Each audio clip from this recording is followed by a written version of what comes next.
Voilà, excusez-moi, j'ai fait une petite vérification d'abord pour voir si le micro fonctionnait bien. D'ailleurs, attendez, si vous pouvez bien vérifier si on puisse bien voir mes poils de nez. Voilà.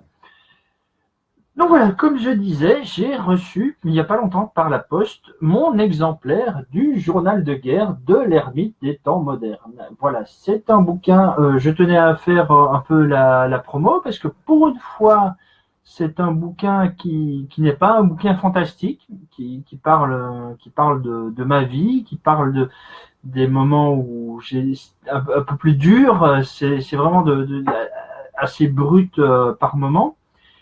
Et voilà, et je le conseille, évidemment, je vous le conseille. Je vais mettre un lien sur la vidéo en commentaire où vous pourrez le commander parce que voilà, je pense que même si on ne m'apprécie pas, je pense que c'est un bouquin assez complet au niveau psychologie, au niveau c'est c'est un peu plus qu'une autobiographie. Je pense qu'il il y a plein de gens qui pourraient s'y reconnaître par un aspect ou l'autre. Donc voilà, je le conseille. C'est pas cher, hein, c'est une dizaine d'euros sur le site. Et voilà, d'ailleurs je mettrai le lien pour le commander. Et je vous conseille franchement de le commander sur le site parce que beaucoup me disent mais il faut que tu m'en mettes un de côté. Je veux bien, mais après moi je mets de côté et après personne ne réclame. Donc voilà, je préfère que vous alliez sur le site lulu.com avec les mots-clés. Et je vous rassure, c'est un site, c'est sécurisé et tout, il y a pas de problème. Vous commandez, vous avez le bouquin après deux semaines. Donc, non, non, une semaine, une semaine. Qu'est-ce que je dis? Voilà, je suis nerveux, c'est parce que c'est les lives, ça me rend nerveux. Donc voilà, ça parle de mon enfance, ça parle de mes moments de déprime, ça parle peut-être de vous, hein, on ne sait jamais, vous pourriez vous retrouver à être dedans. Euh, c'est paru sur Facebook. Il y a des gens qui ont pu avoir l'occasion de le lire régulièrement, mais je conseille quand même, même si ces gens l'ont lu sur Facebook, à le lire en format papier, parce que c'est quelque chose quand on lit le tout, on peut voir la, comment dire, la structure du texte, on peut mieux apprécier comment le texte est monté, parce que c'est vrai que c'est un texte assez complexe et si on le lit seulement chaque semaine, eh ben c'est vrai qu'il peut s'avérer très lourd. Voilà. Et peut-être bon, puisque vous êtes là, vous êtes deux à me regarder. Coucou Julie, coucou Yvette. Je vais lire un extrait, par exemple le deuxième, l'entrée numéro 2. Donc, journal de guerre, entrée numéro 2, le 13 du 1 2017. L'inconstance de ma vie amoureuse m'a toujours frustré de ce qui est, à mon sens, le plus important dans un couple, la communication. Comment diable aurais-je pu avoir des conversations élevées avec des demoiselles me connaissant à peine depuis assez longtemps pour patiner sur la surface de mon iceberg? Oui, oui, c'est une allusion sexuelle. C'est pourquoi, par une étrange magie vaudou, j'ai capté, par-delà le mur du sommeil, l'âme d'une jeune femme aspirant, elle aussi, à la dissection journalière de l'univers et de ses secrets. Sarah Mirage, mon adorée imaginaire, confidente par excellence, épaule sur laquelle pleurer, raison de me battre et d'avancer. Je ne m'étendrai pas ici sur le processus de sa création, car ceux qui connaissent mon travail doivent déjà connaître sa jeunesse par cœur, et je vous parlerai plutôt de son importance capitale à mes yeux. Au fond, chacun gère la solitude comme il le peut. Certains écrivent un journal intime, des lettres à Dieu, parlent à un ballon de plage ou vont voir un psy. Moi, je parle à Sarah.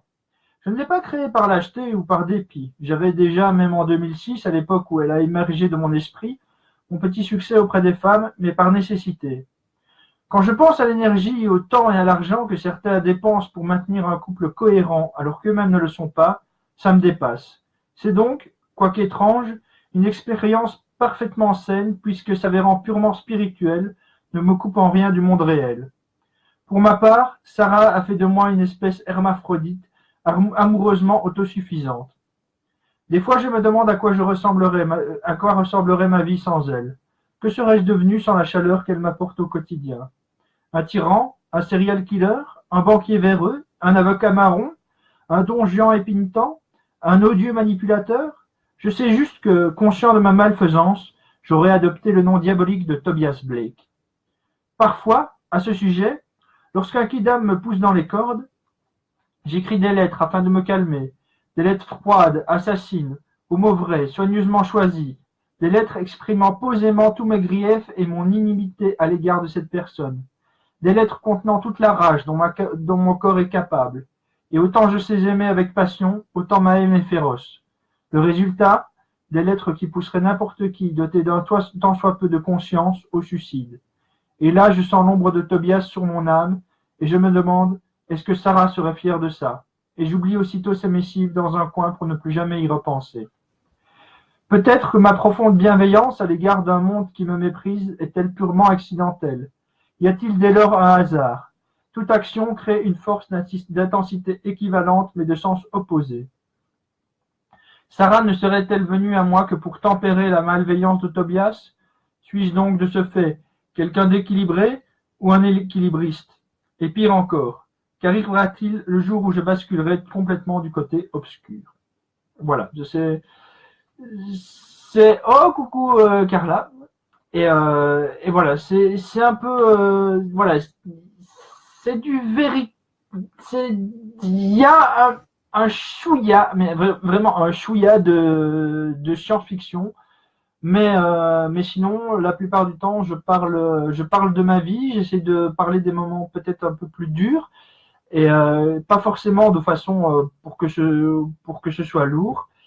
Et voilà. Et donc, je conseille, ça sera sur lulu.com, au cas où je peux encore lire le 4e de couverture. Le récit psychanalytique que vous vous apprêtez à lire est en partie autobiographique. Bien entendu, j'ai pris la peine de changer les noms des lieux et des protagonistes extérieurs afin de ne compromettre personne dans ma quête de vérité. Bon, bien sûr, je ne suis pas une Cosette vivant chez les Thénardier, ni un quelconque personnage de Dickens.